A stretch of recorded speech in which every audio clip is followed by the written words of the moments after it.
송지은의 사연 라디오 지금 시작합니다. 안녕하세요. 저는 구청에서 일하는 30대 후반의 공무원이에요. 대학 졸업하고 취업난에 허덕이다가 결국 뒤늦게 공무원 시험을 봤어요. 그나마 다행히도 합격은 했지만 9급으로 시작하기에는 적지 않은 나이였기에 승진을 위해 모든 시간을 공부하는 데 썼어요. 덕분에 30대 후반이 되어서야 결혼 생각을 할 수 있게 되었어요. 나이가 있어서 쉽게 사람을 만나지는 못했지만 돈도 부지런히 모으고 요리도 조금씩 배우면 나름 결혼 준비는 하고 있었어요. 그러던 중 동료의 소개로 남편을 만나게 되었어요. 저보다 5살 연하이긴 했지만 저도 어디 가서 30대 초반처럼 보인다는 얘기는 많이 들었기에 어린 남자랑 다니는 것에 대해 스트레스는 없었어요. 물론 남편도 제가 나이 많은 것에 대해서 크게 거부감도 없었고요. 남편이나 저나 어린 나이는 아니었기에 만난 지 2년 되던 해에는 자연스럽게 결혼에 대해서 얘기를 나누고 있었어요. 그때쯤부터 해서 남편은 저희 집에 인사도 드릴 겸해서 종종 찾아뵙곤 했었는데 저희 부모님이야 당연히 좋아하셨어요. 저희 부모님은 딸이 공부만 하다가 뒤늦게 취업해서 노처녀로 늙어 죽는 줄 아셨던 분들이었어요.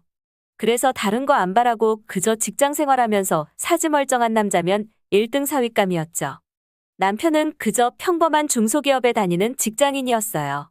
미래가 그렇게 유망한 회사는 아니었지만 그래도 9년이나 버텼으면 한동안은 밥벌이 걱정은 없겠다 싶었어요. 제 월급이 남편 월급의 1.5배 정도 되었기에 저는 그저 남편이 마이너스만 안 만들면 된다 생각하고 있었어요. 솔직히 제 진급이 좀 더 당겨진다면 남편이 전업주부를 해도 상관은 없겠다 싶었어요. 남편과 결혼에 대해서 이런저런 얘기를 하며 조금씩 구체화해가던 중 예비시댁에 초대를 받아서 식사를 하러 갔습니다. 보아하니 아버님은 저를 반기시는 듯 했으나 어머님께서는 표정이 상당히 싸늘하시더라고요. 이유는 식사 시작과 동시에 두 분의 입을 통해 들을 수 있었어요. 아버님은 남편이 나이만 처먹고 한 달에 250도 못 벌면서 장가는 갈지 사랑구실은 제대로 하고 살지 의문이었는데 나란이라는 며느리를 데려왔다며 좋아하셨어요. 그 말이 끝나기가 무섭게 어머님께서 나란일이 무슨 대수냐고 요새 취업 못하는 애들이 하는 게 공무원이라면서 어린 남자 데려가는데 돈은 많이 모아뒀냐고 다이렉트로 꽂으시더라고요. 그러자 아버님이 교양머리 없이 첫 만남에 그딴 거 물어보지 말라고 집안 망신이라면서 작은 다툼이 있었는데 밥을 어디로 집어넣었는지 기억도 안 나네요. 그날은 그렇게 휘뚜루마뚜루 지나가서 무슨 얘기를 했는지 기억도 안 나지만 제가 크게 실수한 건 없는 듯 했어요. 저는 부모님이랑 같이 살면서 임용 이후에는 줄곧 공부만 했기 때문에 당연히 돈 쓸 틈이 없었어요. 친구들도 몇 없었지만 대부분이 시집을 가서 만날 친구도 없었고요. 덕분에 제가 7급 달고 근무하던 10년 차에는 1억 5천 정도가 모였습니다. 남편은 직장을 7년 다녔지만 모은 돈이라고는 4천만 원이 전부였어요. 아쉽긴 했지만 크게 상관은 없었습니다. 제 입으로 이런 말하긴 좀 그렇지만 어쨌든 전 철밥통이니까 남편이 그냥 자기 용돈 쓸 만큼만 벌어와도 저는 땡큐였어요. 상견례 때에도 시어머니는 불편한 기색을 드러냈지만 시아버지께서 철저하게 시어머니의 입을 막으며 크게 마찰 없이 지나갔어요. 저는 솔직히 결혼하고 나면 이제 물을 수 없는 거니까 그때부터는 시어머니도 좀 누그러질 줄 알았는데 아니었어요. 제가 느낀 시어머니 신부는 이왕 이렇게 된 거 시집살이라도 호되게 시켜서 분풀이라도 해야겠다 이런 느낌이었어요. 집은 제가 대출받아서 15평 정도 되는 작고 오래된 아파트를 하나 구입했어요. 지하철역 근처이기도 했고 남편 직장에서도 그리 멀지 않은 위치였고요. 그리고 남편이 모은 돈으로는 인테리어와 혼수를 장만했어요. 모든 게 순탄하게 흘러가는 듯 했는데 시어머니께서 집 계약은 공동 명의로 했냐고 물으시더라고요. 남편은 제가 집 산다고 했을 때도 알아서 하라며 크게 관심도 없었고 저는 당연히 제가 받은 대출과 제 돈이 들어갔으니 제 명의로 했는데 그걸 물어보실 거라고는 생각도 못했습니다. 시어머니께서는 또 제 나이를 걸고 넘어지며 나이 어린 남자 데리고 살면서 욕심이 너무한 거 아니냐고 집이라도 공동 명의로 해줬어야 할 거 아니냐며 딴지를 거시더라고요.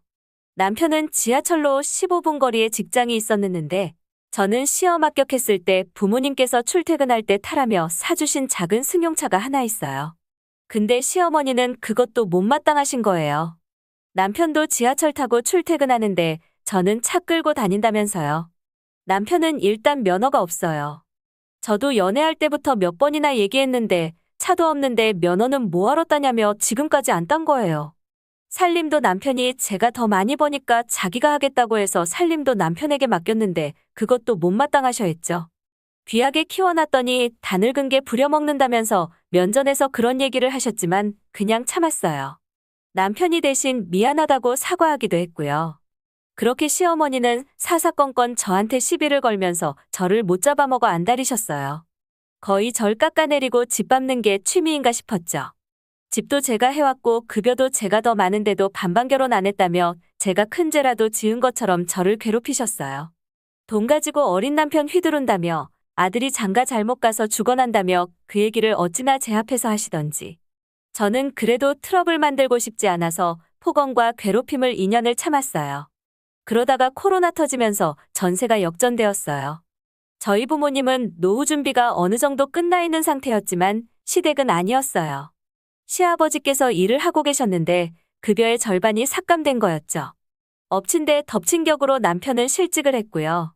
솔직히 남편 하나 정도는 제가 먹여 살리는데 아무 지장이 없었어요. 하지만 문제는 시어머니였죠. 시어머니 남편한테 앓는 소리 하면 남편이 저한테 돈 받아서 주는 걸 알고 계셨어요.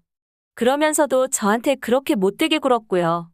그전에는 어쩌다 한 번씩이니까 그러려니 하고 드렸는데 이제는 언제 끝날지 모르는 코로나 기간 동안 제가 생활비를 지원해드렸어야 하는 거잖아요. 저는 그래서 남편에게 얘기했어요. 너 집에서 전업주부 하는 거 허락해주겠다고요. 그 대신 시어머니 생활비 필요하다고 연락 오면 나한테 직접 부탁하시라고 전달하라고요. 시어머니는 자존심 상하셨는지 처음 몇 달은 조용하시더라고요. 하지만 생활고에 못 버티시고 결국 저한테 전화하셨어요. 그렇게 결혼하고 1년 넘게 시어머니한테 한 번을 친절한 말을 못 들었는데 돈이 궁하시니 결국에 저한테 며느리 잘 지냈냐고 하시더라고요. 그리고 생활비 보내드린다고 말씀드리니 저한테 고맙다고 하시더라고요. 전화 끊고 울었어요. 별것도 아닌 거라고 생각하실 수도 있지만 돈 때문이긴 해도 처음으로 시어머니가 저를 며느리로 불러주신 거였어요. 그때 이후로 시어머니도 저에 대해서 마음이 좀 풀어지셨는지 저희 사이는 예전보다는 가까워졌어요.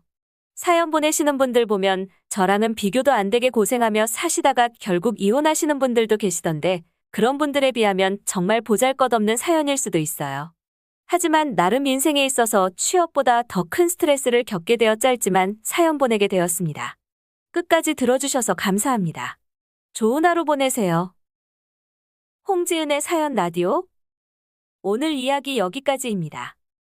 재미있게 들으셨다면 구독과 좋아요 부탁드립니다.